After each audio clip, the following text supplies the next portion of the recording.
नमस्कार दोस्तों। हिंदी कहानी 2.0 चैनल में आप सभी लोगों का एक बार फिर से स्वागत है। तो दोस्तों, आज हम मुंशी प्रेमचंद जी द्वारा लिखित उपन्यास गबन के 29वें भाग को सुनते हैं। लेकिन उससे पहले आप सभी लोगों से एक विनम्र अनुरोध है कि अगर चैनल पर नए हैं तो चैनल को सब्सक्राइब जरूर कीजिएगा। उपन्यास अच्छी लगे तो लाइक शेयर कमेंट जरूर कीजिएगा। तो चलिए शुरू करते हैं गबन उपन्यास का 29वां भाग। दरोगा घर जाकर लेट गए। 11 बज रहे थे। नींद खुली तो 8 बज गए थे। उठकर बैठे ही थे कि टेलीफोन पर पुकार हुई। जाकर सुनने लगे। डिप्टी साहब बोल रहे थे, इस रमानाथ ने बड़ा गोलमाल कर दिया। उसे किसी दूसरी जगह ठहराया जाएगा। उसका सब सामान कमिश्नर साहब के पास भेज देना होगा। रात को वह बंगले पर था या नहीं? दरोगा ने कहा, जी नहीं, रात मुझसे बहाना करके अपनी बीवी के पास चला गया था। तुमने उसे जाने क्यों दिया? हमको ऐसा डर लगता है कि उसने जज से सब हाल कह दिया है। मुकदमा का जांच फिर से होगा। आपसे बड़ा भारी ब्लंडर हुआ है। सारा मेहनत पानी में फिर गया। उसको जबरदस्ती रोक लेना चाहिए था। दरोगा बोला, तो क्या वह जज साहब के पास गया था? डिप्टी बोले, हाँ वही गया था, और जज भी कायदा को तोड़ दिया। वह फिर से मुकदमा का पेशी करेगा। रमा अपना बयान बदलेगा। अब इसमें कोई डाउट नहीं है, और यह सब आपका बंगलिंग है। हम सब उस बाढ़ में बह जाएगा। जोहरा भी दगा दिया। दरोगा उसी वक्त रमानाथ का सब सामान लेकर पुलिस कमिश्नर के बंगले की तरफ चले। रमा पर ऐसा गुस्सा आ रहा था कि पाए तो समूचा ही निकल जाए। कमबख्त को कितना समझाया था, कैसी कैसी खातिर की, पर दगा कर ही गया। इसमें जोहरा की भी साठगांठ है। बीवी को डांट फटकार करने का महज बहाना था। जोहरा बेगम की तो आज मैं खबर लेता हूँ, कहाँ जाती हैं। देवी दिन से भी समझूंगा। एक हफ्ते तक पुलिस कर्मचारियों में जो हलचल रही, उसका जिक्र करने की कोई जरूरत नहीं। रात की रात और दिन के दिन इसी फिक्र में चक्कर खाते रहते थे। अब मुकदमे से कहीं ज्यादा अपनी फिक्र थी। सबसे ज्यादा घबराहट दरोगा को थी। बचने की कोई उम्मीद नजर नहीं आती थी। इंस्पेक्टर और डिप्टी दोनों ने सारी जिम्मेदारी उन्हीं के सिर पर डाल दी और खुद बिल्कुल अलग हो गए। इस मुकदमे की फिर पेशी होगी, इसकी सारे शहर में चर्चा होने लगी। अंग्रेजी न्याय के इतिहास में यह घटना सर्वथा अभूतपूर्व थी। कभी ऐसा नहीं हुआ। वकीलों में इस पर कानूनी बहसें होती। जज साहब ऐसा कर भी सकते हैं? मगर जज दृढ़ था। पुलिस वालों ने बड़े बड़े जोर लगाए। पुलिस कमिश्नर ने यहां तक कहा कि इससे सारा पुलिस विभाग बदनाम हो जाएगा, लेकिन जज ने किसी की न सुनी। झूठे सबूतों पर 15 आदमियों की जिंदगी बर्बाद करने की जिम्मेदारी सिर पर लेना उसकी आत्मा के लिए असह्य था। उसने हाई कोर्ट को सूचना दी और गवर्नमेंट को भी। इधर पुलिस वाले रात दिन रमा की तलाश में दौड़ धूप करते रहते थे, लेकिन रमा न जाने कहाँ जा छिपा था। उसका कुछ पता ही न चलता था। हफ्तों सरकारी कर्मचारियों में लिखा पढ़ी होती रही। मानो कागज स्याह कर दिए गए। उधर समाचार पत्रों में इस मामले पर नित्य आलोचना होती रहती थी। एक पत्रकार ने जालपा से मुलाकात की और उसका बयान छाप दिया। दूसरे ने जोहरा का बयान छाप दिया। इन दोनों बयानों ने पुलिस की बखिया उधेड़ दी। जोहरा ने तो लिखा था कि मुझे 50 रुपए रोज इसलिए दिए जाते थे कि रमानाथ को बहलाती रहूं और उसे कुछ सोचने या विचार करने का अवसर न मिले। पुलिस ने इन बयानों को पढ़ा तो दांत पीस लिए। जोहरा और जालपा दोनों कहीं और जा छिपी, नहीं तो पुलिस ने जरूर उनकी शरारत का मजा चखाया होता। आखिर 2 महीने के बाद फैसला हुआ। इस मुकदमे पर विचार करने के लिए एक सिविलियन नियुक्त किया गया। शहर के बाहर एक बंगले में विचार हुआ, जिसमें ज्यादा भीड़ भाड़ न हो। फिर भी रोज 10-12 आदमी जमा हो जाते थे। पुलिस ने एड़ी चोटी का जोर लगाया कि मुलजिमों में कोई मुखबिर बन जाए, पर उसका उद्योग सफल न हुआ। दरोगा जी चाहते तो नई शहादतें बना सकते थे, पर अपने अफसरों की स्वार्थपरता पर वह इतने खिन्न हुए कि दूर से तमाशा देखने के सिवा और कुछ न किया।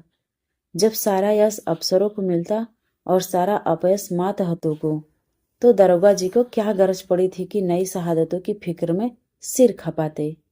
इस मामले में अफसरों ने सारा दोष दरोगा ही के सिर पर मढ़ा। उन्हीं की बेपरवाही से रमानाथ हाथ से निकला।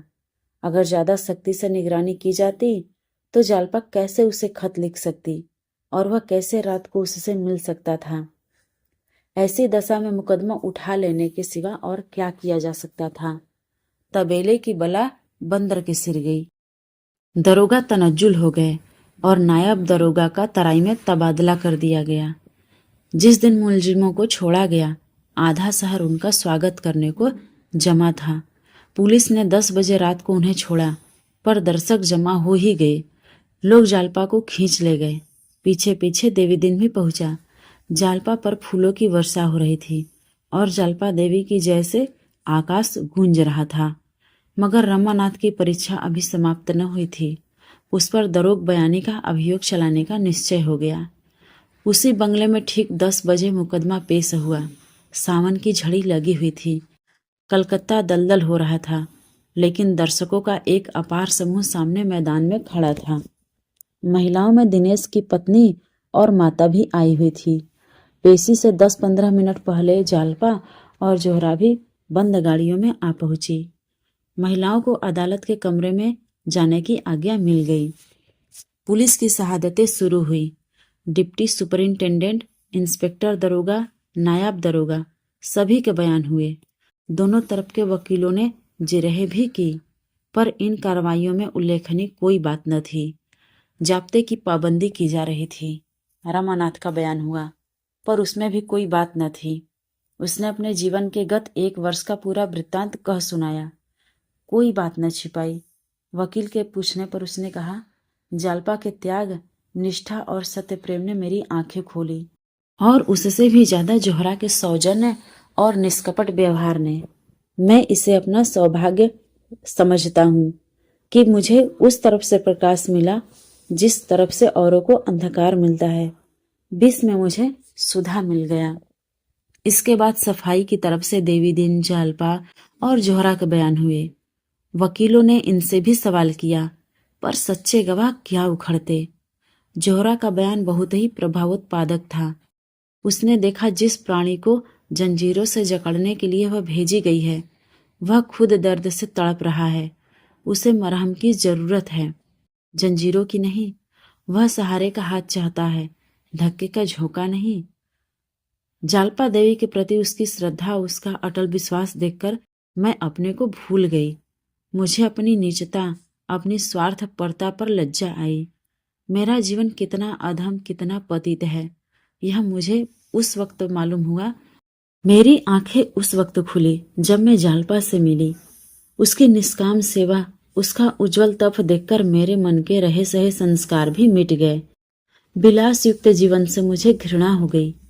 मैंने निश्चय कर लिया, इसी अंचल में मैं भी आश्रय लूंगी। मगर उससे भी ज्यादा मार्के का बयान जालपा का था। उसे सुनकर दर्शकों की आंखों में आंसू आ गए। उसके अंतिम शब्द ये थे, मेरे पति निर्दोष हैं। ईश्वर की दृष्टि में ही नहीं, नीति की दृष्टि में भी वही निर्दोष हैं। उनके भाग्य में मेरी विलास आसक्ति का प्रायश्चित करना लिखा था, वह उन्होंने किया। वह वहां से मुंह छुपाकर भागे। उन्होंने मुझ पर अगर कोई अत्याचार किया तो वह यही कि मेरी इच्छाओं को पूरा करने में उन्होंने सदैव कल्पना से काम लिया। मुझे प्रसन्न करने के लिए, मुझे सुखी रखने के लिए उन्होंने अपने ऊपर बड़े से बड़ा भार लेने में कभी कोई संकोच नहीं किया। वे यह भूल गए कि विलास वृत्ति संतोष करना नहीं जानती। जहां मुझे रोकना उचित था, वहां उन्होंने मुझे प्रोत्साहित किया, और इस अवसर पर भी मुझे पूरा विश्वास है मुझ पर अत्याचार करने की धमकी देकर ही उनकी जुबान बंद कर दी गई थी। अगर अपराधिनी हूं तो मैं हूं, जिसके कारण उन्हें इतने कष्ट झेलने पड़े। मैं मानती हूं कि मैंने उन्हें अपना बयान बदलने के लिए मजबूर किया। अगर मुझे विश्वास होता कि वह डाकू में शरीक हुए तो सबसे पहले मैं उनका तिरस्कार करती। मैं यह नहीं सह सकती कि वह निरपराधियों की लाश पर अपना भवन खड़ा करे। जिन दिनों यहाँ डाक पड़े, उन तारीखों में मेरे स्वामी प्रयाग में थे। अदालत चाहे तो टेलीफोन द्वारा इसकी जांच कर सकती है। अगर जरूरत हो तो म्यूनिसिपल बोर्ड के अधिकारियों का बयान लिया जा सकता है। ऐसी दशा में मेरा कर्तव्य इसके सिवा कुछ और हो ही नहीं सकता था जो मैंने किया। अदालत ने सरकारी वकील से पूछा, क्या प्रयाग से इस मामले की कोई रिपोर्ट मांगी गई थी? वकील ने कहा, जी हाँ, मगर हमारा उस विषय पर कोई विवाद नहीं है। सफाई के वकील ने कहा, इससे तो यह सिद्ध हो जाता है कि मुलजिम डाके में शरीक नहीं था। अब केवल यह बात रह जाती है कि वह मुखबिर क्यों बना। वादी वकील, स्वार्थ सिद्धि के सिवा और क्या हो सकता है? सफाई का वकील बोला, मेरा कथन है उसे धोखा दिया गया, और जब उसे मालूम हो गया कि जिस भय से उसने पुलिस के हाथों की कठपुतली बनना स्वीकार किया था वह उसका भ्रम था, तो उसे धमकियां दी गई। अब सफाई का कोई गवाह न था। सरकारी वकील ने बहस शुरू की। योर ऑनर, आज आपके सम्मुख एक ऐसा अभियोग उपस्थित हुआ है जैसा सौभाग्य से बहुत कम हुआ करता है। आपको जनकपुर की डकैती का हाल मालूम है। जनकपुर के आसपास कई गांव में लगातार डाके पड़े और पुलिस डकैतों की खोज करने लगी। महीनों पुलिस कर्मचारी अपनी जान हथेलियों पर लिए डकैतों को ढूंढ निकालने की कोशिश करते रहे। आखिर उनकी मेहनत सफल हुई और डाकुओं की खबर मिली। यह लोग एक घर के अंदर बैठे पाए गए। पुलिस ने एक बारगी सबों को पकड़ लिया, लेकिन आप जानते हैं ऐसे मामलों में अदालतों के लिए सबूत पहुंचाना कितना मुश्किल होता है। जनता इन लोगों से कितना डरती है, प्राणों को भय से शहादत देने पर तैयार नहीं होती। यहाँ तक कि जिनके घरों में डाके पड़े थे वे भी शहादत देने का अवसर आया तो साफ निकल गए। महानुभावों, पुलिस इसी उलझन में पड़ी हुई थी कि एक युवक आता है और इन डाकुओं का सरगना होने का दावा करता है। वह उन डकैतियों का ऐसा सजीव, ऐसा प्रमाणपूर्ण वर्णन करता है कि पुलिस धोखे में आ जाती है। पुलिस ऐसे अवसर पर ऐसा आदमी पाकर मदद कैसी समझती है। यह युवक इलाहाबाद से भाग आया था और यहाँ भूखों मरता था। अपने भाग्य निर्माण का ऐसा सुअवसर पाकर उसने अपना स्वार्थ सिद्ध करने का निश्चय कर लिया। मुखबिर बनकर सजा का तो उसे कोई भय नहीं था। पुलिस की सिफारिश से कोई अच्छी नौकरी पा जाने का विश्वास था।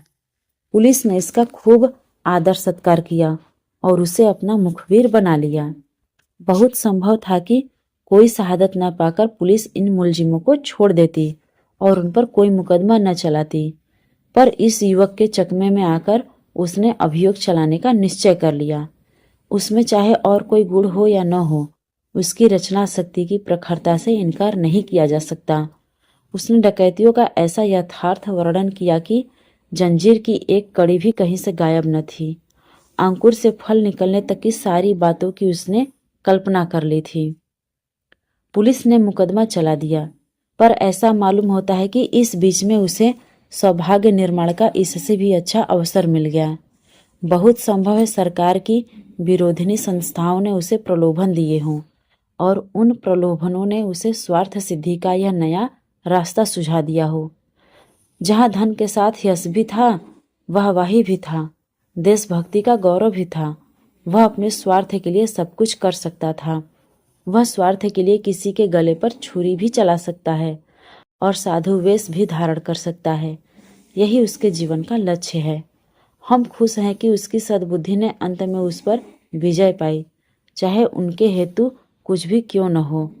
निरपराधियों को दंड देना पुलिस के लिए उतना ही आपत्तिजनक है जितना अपराधियों को छोड़ देना। वह अपनी कारगुजारी दिखाने के लिए ही ऐसे मुकदमे नहीं चलाती।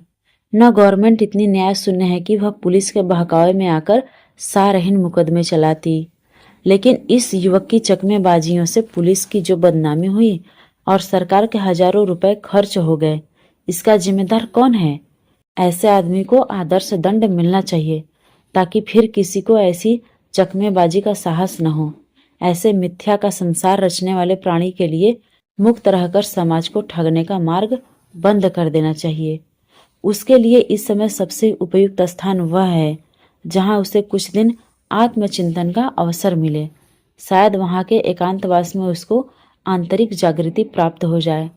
आपको केवल यह विचार करना है कि उसने पुलिस को धोखा दिया या नहीं। इस विषय में अब कोई संदेह नहीं रह जाता कि उसने धोखा दिया।